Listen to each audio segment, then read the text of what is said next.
اللہ تعالی کی ذات بڑی کریم ذات ہے، اور اللہ رب العزت اپنے بندوں پر بہت ہی مہربان ہے۔ حق تعالی شان نے اپنے بندوں کو دنیا اور آخرت کی کامیابی کے لیے اپنے احکام نازل فرمائے ہیں، اور ہمارے نبی کریم صلی اللہ علیہ وسلم نے اللہ تعالیٰ کے حکموں پر چلنے کا ہمیں طریقہ بتلایا ہے۔ ہم سب کے سب حق تعالی شانوں کی ذات عالی پر یقین کرتے ہوئے اس کے احکامات کے پابند بن کر چلیں گے، اور نبی کریم صلی اللہ علیہ وسلم کے طریقوں کے پابند بن کر چلیں گے تو اللہ رب العزت ہمیں دنیا میں بھی کامیاب کریں گے اور آخرت کی کامیابی بھی عطا فرمائیں گے۔ دونوں جہانوں کی کامیابی کا ذریعہ اللہ رب العزت کا مبارک دین ہے، اور دین کے زندہ ہونے کا ذریعہ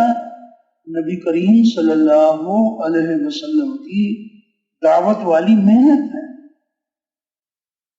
آج سب سے پہلا درجہ دعوت والی محنت کے زندہ ہونے کا ہے۔ آپ صلی اللہ علیہ وسلم علیہ مبارک محنت زندہ ہوگی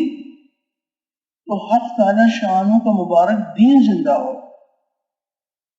اور دین انسانوں کی زندگی میں آئے گا تو انسانیت جہنم کی آگ سے بچ کر جنت میں جانے والی بنے گی۔ پہلا درجہ محنت کا ہے۔ نبیوں والی محنت میں سب سے پہلی بنیاد یقینوں کی تبدیلی ہے۔ یقین تبدیل ہو جائے، اللہ کے غیر کا یقین دلوں سے نکل جائے، ایک حق تعالی شانوں کی ذات عالی کا یقین دلوں کی گہرائیوں میں اتر جائے، اور مادی اسباب سے کامیابی کا یقین دلوں سے نکل جائے۔ نبی کریم صلی اللہ علیہ وسلم والے عملوں سے کامیابی کا یقین دلوں میں اتر جائے۔ دین پر چلنے کی اصل طاقت دل کا یقین صحیح ہو، جسم سے نکلنے والے اعمال صحیح ہو، تو یقینوں کی تبدیلی کا بڑا ذریعہ یہ مبارک کلمہ اور کلمے کی مبارک دعوت ہے۔ کلمے کی دعوت کو لے کے پھرنا، اوروں کو پھرنے کے لیے تیار کرنا، اپنے اپنے دل میں اتارنے کی نیت کے ساتھ ایک ایک کے دروازے پر جا کر اللہ کی بڑائی کے بول بولنا۔ اللہ ہی ہمارا مالک ہے، اللہ کے سوا کوئی ہمارا مالک نہیں ہے، اللہ رب العزت ہی پالنے والے ہیں، اللہ کے سوا کوئی ہمارا پالنے والا نہیں ہے۔ کوئی درد مندوں کے درد دور کرنے والا، غم زدوں کا راحت رساں، مجبوروں کی پکار سننے والا، بے یار و مددگار کی مدد کرنے والا، ہر اکیلے کا ساتھی، ہر اکیلے کا ہمدم، اور اللہ اتنا قریب جو کسی سے دور نہیں۔ انسان اکیلا ہے، اللہ تعالیٰ شہرک سے بھی زیادہ قریب، دو ہیں تو تیسرا اللہ موجود، تو اللہ اتنا قریب جو کسی سے دور نہیں، اور وہ ایسا غالب جو کسی سے مغلوب نہیں، اور ایسا پالنے والا کہ اپنے پالنے میں کسی نقشے کسی شکل کا پابند نہیں۔ ساری کی ساری مخلوق اللہ کی محتاج، اور اللہ کسی کے محتاج نہیں، اور نہ اس کی ذات میں کوئی شریک، نہ اس کی صفات میں کوئی شریک۔ وہ اپنی ذات میں بھی یکتا، اپنی صفات میں بھی یکتا، اور نہ اس کی کوئی مثال، نہ اس کا کوئی ثانی، اللہ کا کوئی ثانی نہیں ہے، وہ ایک ہے، اکیلا ہے، جو چاہتا ہے اپنی قدرت سے کرتا ہے، اپنے کرنے میں کسی مخلوق کا پابند نہیں ہے۔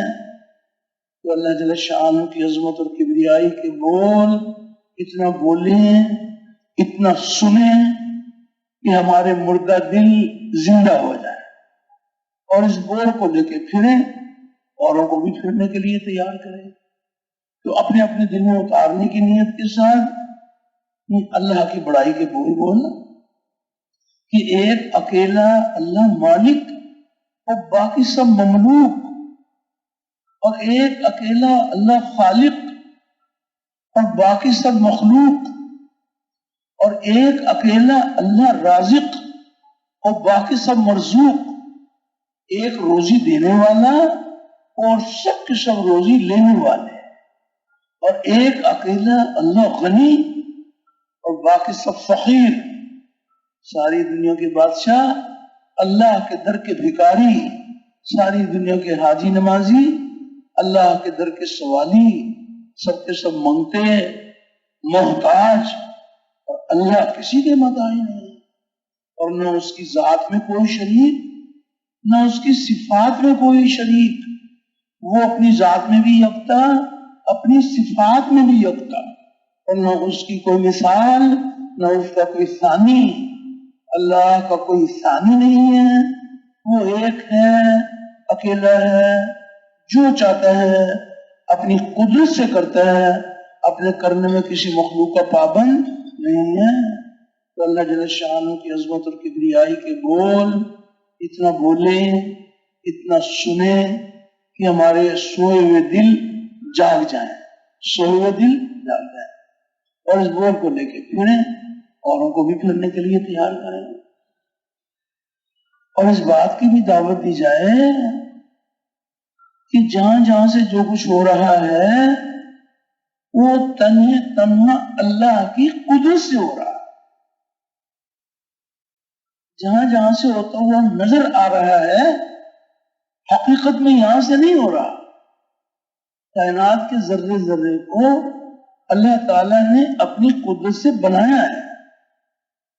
اور یہ بنا ہوا بنانے والے کے بغیر کچھ نہیں کر سکتا، اور بنانے